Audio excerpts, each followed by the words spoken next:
My name is Mpho Chitapi and I'm Head of Legal at Group Technology. I would tell the Martian that I marry partnerships which enable the bank to use technology. I would definitely be Instagram, also known as the Gram, and this is because of the visual and aesthetic appeal of the platform. It really allows its users to have creative carte blanche over what they create, the kind of stories they tell, and how that looks like on their grid. So it's really a blank canvas for someone to really portray their life and control how they're perceived. So I would definitely be Instagram. It would definitely be my cell phone with lots of data so I can get information. And secondly, it would be a sauna for meditation. I know that's a really big item, but yeah, those would be my two things. So there's a Richard Branson quote which says that if you're offered an amazing opportunity and you don't know how to do it, say yes and then learn how to do it. I love this quote because it embodies a lot of important principles. It teaches you that you can always grow and evolve into what you want to become.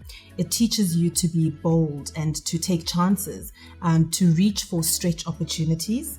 It also teaches you to embrace the unknown and have a growth mindset, operate outside of your comfort zone. And, most importantly, I like that it fosters curiosity, which I think is really the fountain of youth. It's what keeps us young at heart. Another important quote that I learned quite early on in my career is that hard work beats talent every time. So you can be as talented as you want to be, but if you haven't fostered the discipline, the skills necessary, and you haven't applied them consistently over an extended amount of time, you're never going to reach that greatness and that excellence. And so if you work hard, only good things can follow. So that would have to be the glorification of busyness, the idea that you're only productive if you're busy all the time and you're resting minimally. I think that rest is actually very, very important for productivity. And earlier on in my career, I don't think I took enough time to actually rest and be present in the moment. And so while busyness is great, it's also very important to take a step back and evaluate where you are and how you're feeling and to rest, to be more productive.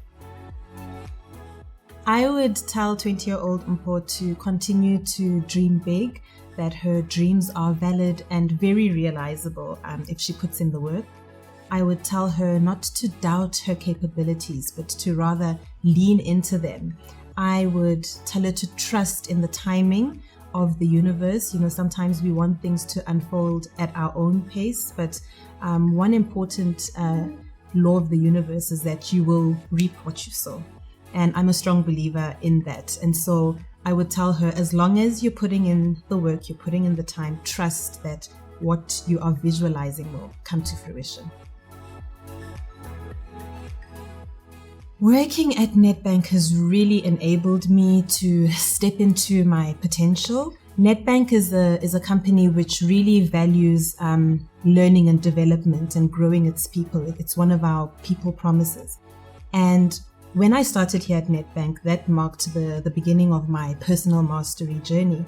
And what that's done for me is to help me show up as a more authentic leader, as a more self-aware leader, and most importantly, a human-centered leader. And really, this has helped me to have a newfound love for what I do, firstly, and also the impact that I'm able to make on the world while doing that. Winnie Madikizela Mandela. I think she is one of our most underrated role models in this country.